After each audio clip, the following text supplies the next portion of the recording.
Hello नमस्कार दोस्तों, स्वागत है आपका आज एक और नए वीडियो में। दोस्तों आज के वीडियो में हम जानेंगे कि हमें अलग अलग पेपर पर किस तरीके की एयर सेटिंग रखनी चाहिए। जैसे कि मोटा पेपर 250 GSM 300 GSM का जो पेपर है उस पर हमें एयर की जो सेटिंग है वो कैसी रखनी चाहिए, और जब हम पतले पेपर पर प्रिंटिंग करते हैं तब हमें एयर की कितनी सेटिंग और कैसी इसकी एडजस्टेबल हमें करना चाहिए। चलिए देखते हैं आज के इस वीडियो में। चैनल को सब्सक्राइब कर लीजिए और वीडियो अच्छा लगे तो लाइक कर दीजिए। चलिए आपको समझाते हैं। तो दोस्तों ये है हमारी एविडेक की मशीन। काफ़ी समय से हम इसको चला रहे हैं, बहुत दिन हो चुके हैं। इसका कंप्रेसर जो है दोस्तों थोड़ा वीक हो चुका है। कंप्रेसर के अंदर जो प्लास्टिक की इसमें अंदर प्लेट डली होती हैं जिनके द्वारा ये एयर को इकट्ठा करता है और एयर फेंकता है मशीन में। तो इसके अंदर की जो प्लेट्स हैं वो थोड़ी सी कमज़ोर हो गई हैं, घिस गई हैं, तो उनको चेंज करवाना पड़ेगा। तो ये जो दोस्तों कंप्रेसर है वो हमें कैसे इसकी एयर की सेटिंग रखनी चाहिए। तो ये मशीन में एयर की जो नॉब हैं, दो नॉब दी गई हैं। ये है कंप्रेसर की नॉब और ये है एयर की नॉब। एयर की नॉब हमें ज़्यादातर इसी से एडजस्ट करना पड़ता है। कंप्रेसर को हमें ज़्यादा कम ज़्यादा करने की आवश्यकता नहीं पड़ती है, क्योंकि कंप्रेसर जो है दोस्तों पेपर को उठाने का काम करता है और एयर जो है पेपर को अलग अलग करने का काम करती है। पेपर जब उठता है तो पेपर में हवा लगती है और वो पेपर जो लेयर बनी होती है पेपर की उनसे अलग उसको कर देती है।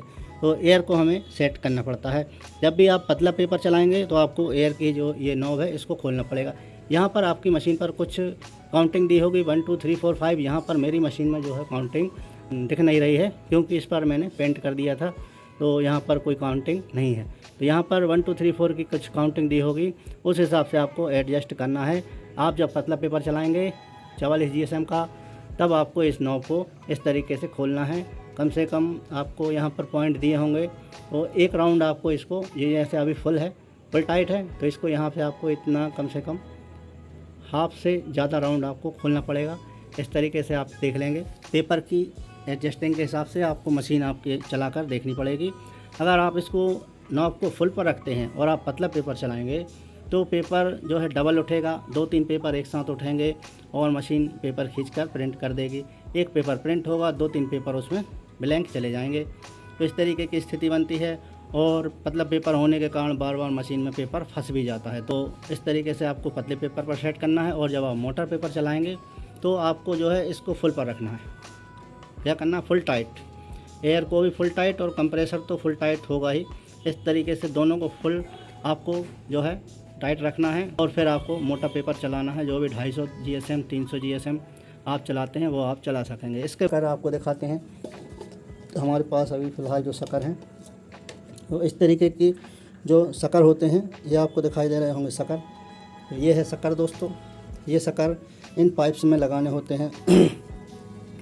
तो जैसा कि आपके पास जो भी मोटा पेपर है उस हिसाब से आपको शक्कर लगानी। शक्कर आप पे लगा देंगे ये यहाँ इस वाले पाइप में। ये जो पंजा दिख रहा है ना, ये जो पेपर को रोकता है, तो वहीं पर आपको शक्कर लगाने हैं।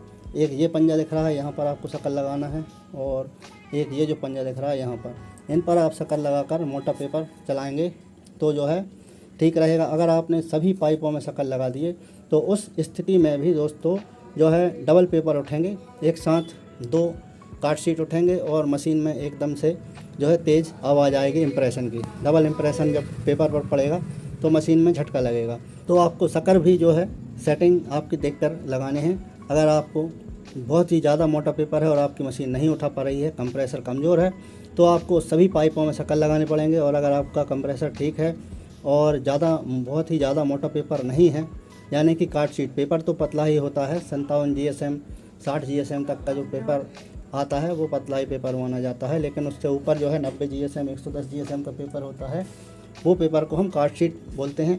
कार्ड शीट के रूप में वो दिखने लगता है। जितनी मोटी शीट होगी उतने ही उसके GSM जो है बढ़ते जाएंगे, तो उसको मोटी शीट बोलते हैं, कार्ड शीट बोलते हैं। मोटा पेपर नहीं होता वो। तो इस तरीके से दोस्तों कार्ड शीट, जब हम हैवी कार्ड शीट चलाएंगे 250 GSM 300 GSM की, तो हमें शक्कर की आवश्यकता होगी। शक्कर हमको लगाने पड़ेंगे लगभग 100 GSM 110 GSM या 130 GSM तक की कार्ड शीट में हमें शक्कर की आवश्यकता नहीं पड़ती है। लेकिन 180 200 GSM के ऊपर की जो भी कार्ड शीट होती है उसमें हमें जो है शक्कर लगाने पड़ते हैं, तभी जो है कार्ड शीट मशीन उठा पाती है, पेपर उठा पाती है। तो शकर आपको जो है दोस्तों केवल यहाँ पर जो पंजे लगे हुए हैं, ये आपको दिख रहे हैं, यहाँ पर ये वाले, यहाँ पर मेरी आपको उंगली दिखाई दे रही है, ये पंजे हैं। उसी के सामने जो पाइप है उसमें आपको शकर लगाने हैं। सभी पाइपों में आप अगर शकर लगाएंगे तो आपके जो है पेपर डबल उठेगा। तो ये समस्याएं दोस्तों आती हैं, तो आपको एडजस्ट अपने हिसाब से करना है, अपनी मशीन के हिसाब से। हर मशीन का कंप्रेसर जो है उसकी क्षमता अलग अलग होती है। अगर कंप्रेसर वीक है तो उस हिसाब से आपको आपकी मशीन की सेटिंग करनी पड़ेगी दोस्तों। तो आज के वीडियो में बस इतना ही। ये जो सेटिंग थी जो मैं अपनी मशीन में करता हूँ, कैसे करता हूँ, वही मैंने आपको अभी बताई है। तो दोस्तों इस तरीके से आपको करना है। और इसके अंदर ये जो ऑयल फ़िल्टर लगा हुआ है, ये जो ऑयल की जो ये दिख रही है आपको, एक कांच की शीशी लगी हुई है, इसमें आपको ऑयल बराबर चेक करते रहना है, ऑयल आपको डालते रहना है। इसमें लेवल दिया हुआ है, उस लेवल तक आपको ऑयल भर के इसमें रखना है, जिससे कि कंप्रेसर जो है सही वर्क करता रहेगा। और दोस्तों ये जो पाइप्स हैं, इन पाइप्स को भी आपको चेक करते रहना है। अगर ये पाइप ढीले रहेंगे तो एयर आजू बाजू से पास होगी और पेपर उठाने में मशीन को दिक्कत जाएगी। इसलिए आपको ये पाइप्स को देखते रहना है। इन पाइप्स को, अगर ये पाइप्स आपके ढीले हो गए हैं तो बाज़ार में जो नल की शॉप्स हैं जहाँ पर नल फिटिंग का सामान मिलता है, वहाँ पर आपको क्लैंप मिलेंगे। इनमें आप क्लैंप लाकर लगा देंगे पाइपों में, तो एयर लीकेज की जो प्रॉब्लम है वो थोड़ी कम हो जाएगी, आपकी जो है एयर लीकेज नहीं होगी। तो अगर आपके ये पाइप वगैरह ढीले हैं तो इनमें आप जो है क्लैंप लगा सकते हैं। और यहाँ पर अंदर भी कुछ पाइप दिए हुए हैं, जो पाइप हमारे बाहर पेपर को पकड़ते हैं, तो वहाँ पर भी आप जो है क्लैंप लगा सकते हैं। अभी अंधेरा है तो दिखाई नहीं दे रहे हैं ये पाइप, तो यहाँ पर पाइप लगे हुए हैं ब्लैक कलर के शटर, वो आपको करने होंगे। तो दोस्तों मिलते हैं आपसे हम अगले वीडियो में किसी और नई जानकारी, किसी और नए टॉपिक के साथ। जय हिंद, नमस्कार दोस्तों।